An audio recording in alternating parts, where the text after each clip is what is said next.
Hi, everyone, and welcome to Heal Endometriosis Naturally with Wendy K. Laidlaw. Wendy has spent the last 2 years helping women with various stages of endometriosis to heal naturally after putting her condition into remission. After her own healing success from stage 4 endometriosis and adenomyosis, she's inspired to heal others, and her goal is to help some of the 175 million women know that there is another way other than painkillers, drugs, or surgery. This is the place to be for real talk with real people for real results, so you can learn how to heal your endometriosis naturally. Please note that the opinions expressed in this program may represent options, but are not a substitute for proper medical care. Before starting any new healthcare program, we recommend you consult with a health professional.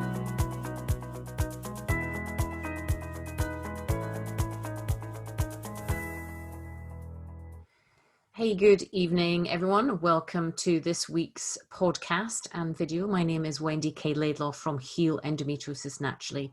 And as always, I hope that this finds you well. So today's podcast is a little bit more of a somber one, and it's titled Change is Afoot. The Collins Dictionary definition of the phrase afoot is in the context of saying that a plan or a scheme is afoot, i.e. it is already happening or being planned, although you do not know much about its exact outcome. Change is an interesting concept and almost fearful prospect for many of us, yet we would certainly find it odd if from a season's perspective that winter never changed to let way for spring and spring never changed to let way for summer, and so on.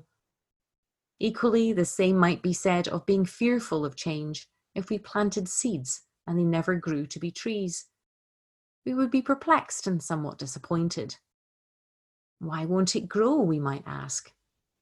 In that situation, we seek change and welcome change. Or when we find ourselves in a toxic relationship with others, we might hear ourselves mutter the phrase, "Why won't they change?" Again, in that situation, we almost demand change for the better. We all seek change and fear change in equal measure. And I would hear a wise old part of me say that many, many times to myself on my journey of self-discovery. How I would cry and wail about how I wanted it or them to change, and of course they never would. I knew that the only change that was controllable or manageable was my own. Yet as much as I wanted and was desperate for change, when the seeds of change presented themselves to me sometimes, I could almost taste the palatable fear that ran over my tongue. It felt scary and unpredictable and frightening. For me, growing up, change came with great uncertainty and fear.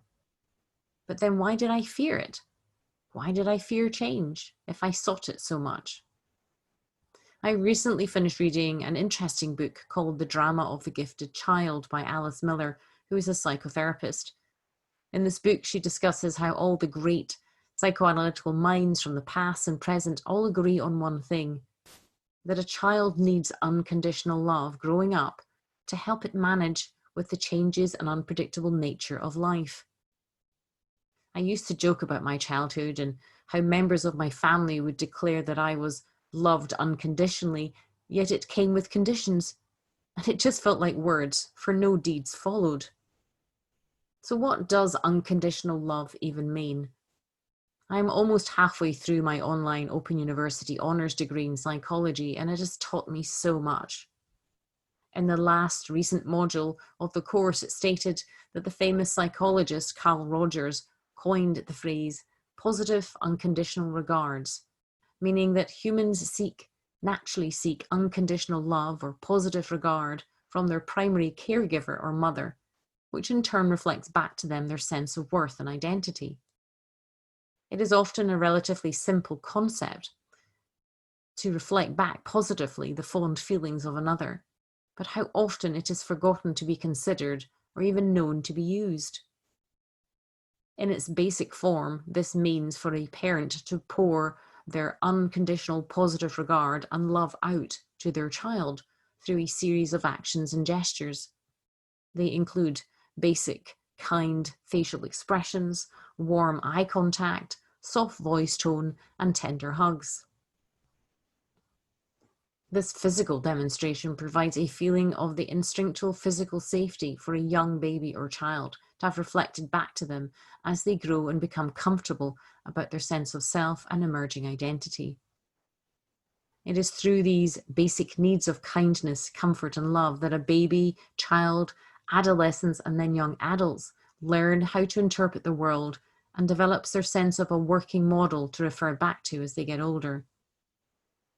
To provide this level of engagement and interaction, the baby and child needs an attentive and loving mother, or as a British pediatrician and psychoanalyst D.W. Winnicott famously coined, a good enough mother. This term means that a good enough mother does her best to teach her children how to live their life to the fullest and be there for them when they need her. Yet also allows her children to grow, make mistakes, and learn from them. To provide this level of engagement and interaction, the baby and child needs an attentive and loving mother, or as the British pediatrician and psychoanalyst D.W. Winnicott famously coined, a good enough mother. This term, that a good enough mother does her best to teach her children how to live their life to the fullest and be there for them when they need her, yet also allow her children to grow, make the necessary mistakes, and learn from them as well without fear of being rejected or cruelly punished by the mother. During the most turbulent years of growth in the toddler and teenage period, periods that are referred to as the critical periods of growth, a child needs a mother or caregiver that recognizes the importance of creating a safe environment for natural development and change and to guide them through it, what I call a believing mirror. A safe person to positively reflect back to them their strengths and qualities, yet still uphold boundaries. Boundaries, for example, meaning that when the child or teenager make mistakes, the deed is corrected or criticized, but not the child, and not mistreated, chastised, or shamed into submission and fear. With my own children, I tried and tested and adopted many principles of building up the human spirit. Life is tough, and I knew that my children needed careful and gentle guiding through the jungle. I used to use the analogy of putting on reins on them, like one might do to a fine filly or a thoroughbred stallion. Those beautiful horses have incredible spirit and energy, and like youthful children, are naturally curious and have an abundance of creativity for life. So for me, to put these reins on them meant to guide my children through the inevitable trials and tribulations, triggers and traumas of life that they encountered, yet to do so without bludgeoning their tender soul or spirit in the process. But what if the parent or caregiver just had a child to tick it off on a list? What if the child was unexpected or forced to be had? Or what if the child was thought of to be a nuisance and an inconvenience? When every human being is born, its perception of the world is a blank one. It has no perception. The child's understanding of its environment is projected onto it and picked up from its primitive, overriding, and natural survival instincts. The nervous system of a child learns what it is to be safe or not from its primary caregiver, normally the mother. So if the mother is nervous or anxious or stressed, the child will naturally mirror those behaviors, for we have mirror neurons and brain cells that mimic the mother for survival. That is just how we learn as humans. Equally, if the mother is always angry, bitter, and resentful of the child's existence, as was the case in my situation, sadly, my mother felt severe pressure to give up her flourishing singing career to have me and my brother earlier than she wanted. Then a child is subconsciously aware of this. The child subconsciously knows this and grows up confused and wanting to disappear. Young children have very limited emotional skills, language, and or understanding whilst growing up, yet has nature's inbuilt nervous system that intuitively knows something is not right. A child may sense all the dysfunction, yet lives in confusion of what to do to make the situation better or the parent happier. Then, as the child moves into adolescence and then to adulthood, they have developed ingrained coping patterns of behavior that are so deeply embedded, into the adult that they are now. It is oblivious to them, except when reactionary feelings become evident. For example, when change is afoot for an adult, who, by all accounts and purposes, seems to be very capable and professional on the outside, yet may suddenly start to notice fear or anxiety or discomfort. If a child has not grown up with a good enough mother, or someone who is tuned into that child, a believing mirror, or cares enough to take the time to explain what is happening when life takes unexpected turns and twists and life events happen, the child then learns to switch off or numb out from their feelings as an adult. I used to be one of those adults. Feelings were terribly fearful for me in the past, and something I metaphorically ran away from. Unpleasant feelings made me want to numb myself out, either by being a workaholic or a perpetual people pleaser. I recognize now that sadly, my younger self did not get what she needed growing up. That young part of me had some basic common needs, yet felt ashamed to feel them or even request them to be met. For almost 4 decades, I tried various measures either to ignore my needs or to fill those needs in other ways. I thought one way was to try to be the perfect daughter or the perfect wife or the perfect businesswoman, whilst also trying to achieve this totally unrealistic perfect body. Yet interestingly and surprisingly, I never tried to be the perfect parent. I recognized when I fell pregnant with my daughter that I'd had a very dysfunctional upbringing, and even more so after years of counselling when my therapist had said to me that I really should have been taken into care because of the profound mistreatment I'd experienced. So during my pregnancy, my journey began and was to ensure that history did not repeat itself ever again. I was intent on ensuring that the ancestral line of mistreatment stopped with me. I realized that change was coming, and what came with it was great responsibility. Responsibility to ensure that I encouraged, upheld, and endeavored to be a good enough mother to this beautiful, helpless, and vulnerable child that was about to be born into this world. However, way back then, I was still surrounded by droves of toxic people that would project their own ideas about how I should be bringing up my children. I read all the books I could get my hands on back then, and this was way before the days of Amazon Online or Google. I can recall an impactful book that I read at the time called The Power of Positive Parenting, and it spoke directly to my intention as a parent, to my heart and soul about how a perfectly fragile, newly born human should be treated. So I devoured every book I could get my hands on with regards to parenting and psychology, and also listened deeply to my internal maternal instincts. The books I read reiterated that obviously a helpless baby should be shrouded in safety, warmth, love, and of course, unconditional positive regard from its caregiver.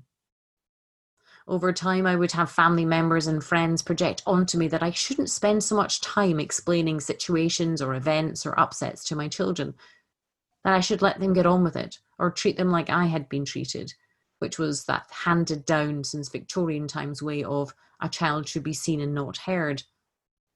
Yet despite my own upbringing, something spoke to me deeply that this was not a conducive approach to bring up a happy human.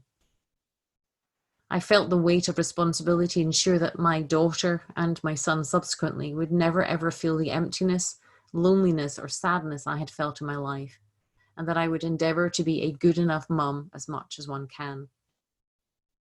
From when my children were in my womb, I would speak to them, be it about what I was doing, like hoovering and playing classical music on my stomach.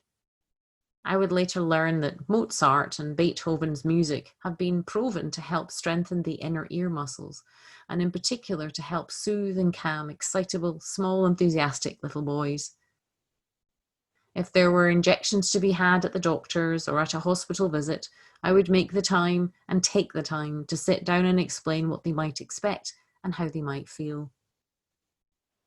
I would say to my children as soon as they were able to understand, look, I have not been a mum before to a little girl or a boy, so I'm doing the best that I can and I'm learning as I go along. And I would love it if you would share with me what is going on for you too so I can help. I recognize that the prospect of change is scary for so many people, And this holds true especially for children of any age, when, if, without warning, change is thrust upon them without any form of explanation. I wanted my children to have a strong sense of self and confidence and know that I was not perfect by any manner of means, but that they were super important to me and that they were loved and they could feel my love by my actions and not just my words. Naturally, there were times when it was inconvenient and time was sparse, yet deep down I knew that I needed them to know no matter what, that they mattered and they could always see it and feel it. I would go against the grain of the modern times then and refrain from bestowing them with lavish gifts. I always encouraged them to earn their purchases so that they would come to learn to value hard work, take pleasure in doing so, and remain humble and full of gratitude for what they had. My previous sister-in-law would spend exorbitant amounts of money on oversized, popular toys when her children were young, and I would watch in surprise when the toys would be discarded within a short time and their full focus of attention became the empty cardboard box from which the toy they had come from and which was played with instead. My children taught me so much as a young mum and reminded me about how it is the simple things in life that bring joy. Whilst at confused parts of my life, I would convince myself that I had to earn a certain amount of money to be successful or to be good enough as a person or as a good enough mum. They taught me it was their smiles and brown eyes and a simple, loving perspective on life that was the wealth that I truly sought. I protected my children like a lioness protects her cubs, especially when on one particular visit we had to an old aunt who upheld this Victorian style of child rearing. I would go to work for a few hours, leaving them with her, and come back to a spectacle of drama and upset. My 14-year-old daughter was crying hysterically because my aunt had incredulously locked my 5-year-old son in a small cupboard because he had dared to eat too many Smarties and, according to her, was far too energetic. I was aghast and couldn't believe the archaic approach to parenting. I sat down with her to explain that whilst that might have happened in her day, my grandfather was the most feared by the family for the use of his reprimanding way of the belt and walking stick, that this was not how my children were treated or brought up now in this day and age. I truly valued my children's spirits and souls like seeds. Seeds of any sort do not yet know what they will grow up to be. Yet as the caretaker of their spirit and soul seeds, I knew that they could not be mistreated and would not be mistreated whilst under my guard. Equally, I reasoned that they needed boundaries and firm guidelines, and I always tried to adopt the motto of being firm but fair with them. So being a good enough mother was my intention, and despite some toxic family members and friends trying to take advantage of their good natures along the way, I've also tried to teach them how to protect themselves in the jungle out there as well. It started with the basics like having good manners and being appreciative for what they have, then helping them to put words to feeling and emotional states so they could learn to communicate their feelings with me and others. Then to put in essential boundaries for their own protection, as despite the mixed messages of perfect families, perfect people, and perfect outcomes being out there in life, life is unfortunately not how it's portrayed by the Hollywood films. Life is truly tough at times. Life is changeable and life is unpredictable. Life is full of many people with grandiosity, toxicity, and narcissism that may try to harm them, and they need to learn how to identify them and rightfully protect themselves. I've even encouraged both my children to train in the art of Krav Maga for their physical protection. Krav Maga is an awesome type of self-defense and fighting system developed for the Israeli Defense Forces and security forces. And it's been derived from a combination of techniques sourced from boxing, wrestling, judo, and karate. And it's primarily known for its focus on real-world situation and its extreme efficiency. My children need all the protection that they can get. We three are very lucky to have the closeness we have now, and my son referred to us as a teepee tent with all three poles supporting one another the other day. This is something I always dreamed about, and with it brings change, of course. For they are both adults now. My last lesson to them was also about noticing the small things in life and how incredible life can be when you are awake to it, when you are connected to nature and able to listen to your inner guidance system. Helping to guide them both to truly listen to themselves through the principles I use myself and I teach. Both of my eaglets are about to fly the nest. My daughter, who moved back with us during some turbulent times, has recently moved out again into her own apartment and is entering her next growth stage of life. My son has been accepted into university and is due to leave in a few weeks and start his next chapter. So I have mixed emotions. Naturally, I shall miss both their wonderful enigmatic energy and vitality, plus their tenacity and strong spirits around me daily, for it's been always a joy to have them live with me and felt so blessed to have them in my life. I also feel pride that they are leaving as fully formed, fully fledged adults ready to fly into the world. Obviously, I will always be there for them, but this next change and chapter may also allow me the time to consider what I want to do with my life moving forward and how to continue my new role of being a good enough mother to myself. That has been the biggest, toughest role of all. In some ways, it was easy to pour the love out. The love I had wished for, I'd had growing up, and to pour it out to my children and watch them flourish and thrive under it. Yet to turn that love inwards was a challenge for many decades. Now I intend to indulge more in that unconditional positive regard for myself. However, another change is imminent too. Whilst my children spread their wings, I am faced with the potential and fearful change about Ginty. Ginty is my charismatic chocolate Labrador who is entering her 16th year.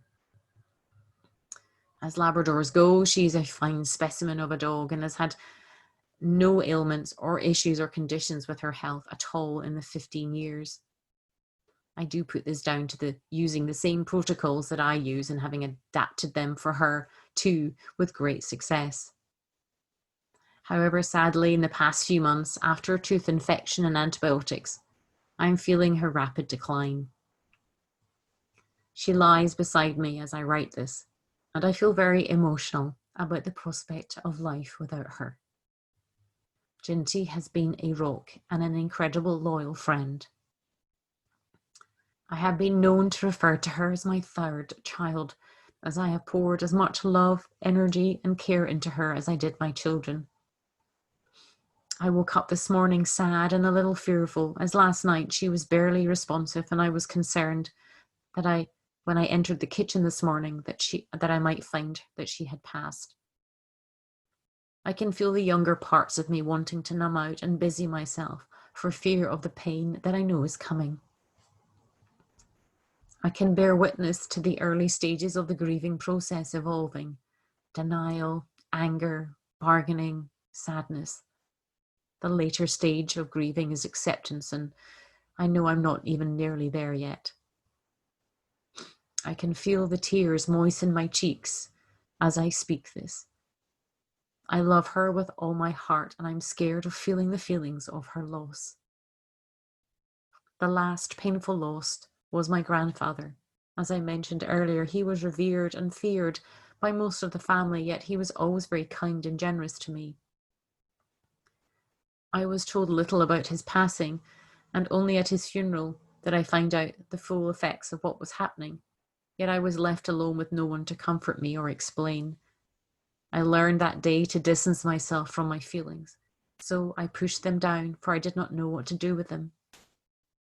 20 years later, a similar situation would occur when I would hear only of my mother's passing by a cruel and crude notification by text. So the past few decades have been the journey of learning how to safely connect to my feelings and emotions, as I was not given the education nor the time to be consoled or comforted as I grew up. What I have learned is that the simple things help process the pain of potential change. I recognize that change also brings excitement and joy. Change is like learning to move with the seasons that nature so eloquently does so well year after year after year. and all works out okay in the end. I have learned the hard way that by trying to run away from the pain, that by doing so, in fact, creates conflict and more pain. And it also may reveal itself in my body too, with any physical symptoms, for ignoring it. Through my tears of gratitude, combined with acknowledging my blessings, all thrown into a melting pot, mixed with fears of what does all this change mean? I know I'm entering into another season. Jinty lies here having many seizures and is unsteady on her feet as her cells are reaching towards the end of their lives. I know I will mourn her love and feel her lack of presence when that fateful day comes. Yet I also know that I will certainly celebrate her life. I know when the time comes, I enter into a period of time that old me would have wildly run away from. But I don't do that anymore. I will mourn her naturally as one should. I will cry, I will sob, and stay with the roller coaster of feelings and emotions until they naturally, like nature's seasons of life, move through, circle up and around, each time getting easier. I will smile about the time I trained her to ring a parrot bell at the front door, which was referred to as her business bell, i.e. when she wanted to go out to do her business, to go to the toilet. She would ring this bell. She would run along to the front door, ring this bell, and smile at me, saying, "Come on, let me out." I'll remember fondly how she would have her crazed runarounds in the garden, like she was on speed, and without warning, go crazy in what we would refer to as her maddies, as she'd run around, and that will make me smile. I will chuckle about how she would run down our stairs if she heard the letterbox clang or doorbell ring and eagerly grab the letters or parcel and run back upstairs to deliver the now slobbery mail or present onto my lap with glee. She is such a good girl even now with all that is happening in her body. I look over at her as she sleeps and twitches, chasing invisible rabbits in her dreams. I feel so blessed to have had her in my life. She stood up for me many a time in toxic situations and with toxic people. She's always been there for me. And in particular, I will remember fondly how I would turn up the radio and start dancing around the kitchen to my favorite songs. And she would jump out of bed, grab her tiger teddy bear, and we would dance around together. Sadly, those days are now gone, but I will continue to cherish every minute of every hour and every hour of every day until nature takes its course and the next life cycle continues. I will welcome the warm, funny, fuzzy memories of her spirited and soulful personality and ensure not to forget them or her.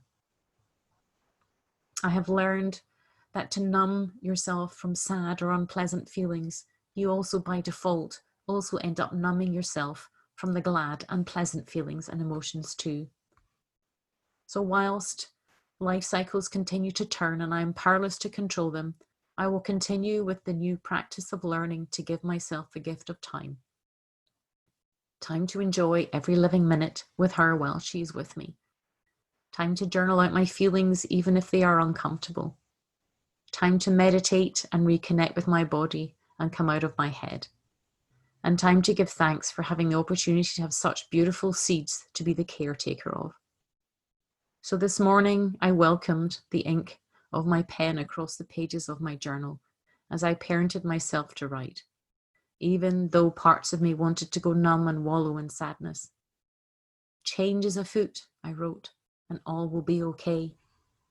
I welcome that awareness these days that it is much easier for me to stay awake to life, to what is happening today, what is happening now, and to make sure to cherish this very moment in time. To enjoy the last few days with my son as I hear him working out next door and how he's singing away, and even listening to Jinty, who is snoring like a walrus right now next to me.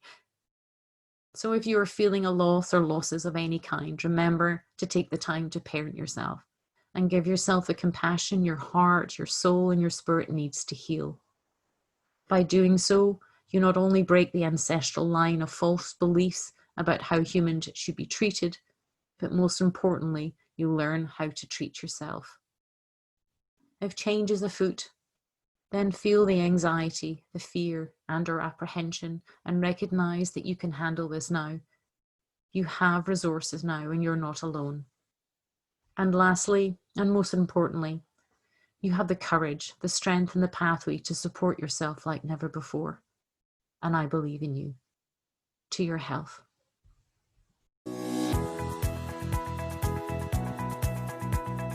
Thanks for listening to Heal Endometriosis Naturally with Wendy K. Laidlaw, and I hope you enjoyed the show. Don't forget to subscribe, like, and rate us. If you're interested in learning more, you can download your top 5 jumpstart tips at healendometriosisnaturally.com and jump on the VIP email list. Remember to keep you number one, for the world needs a healthy you.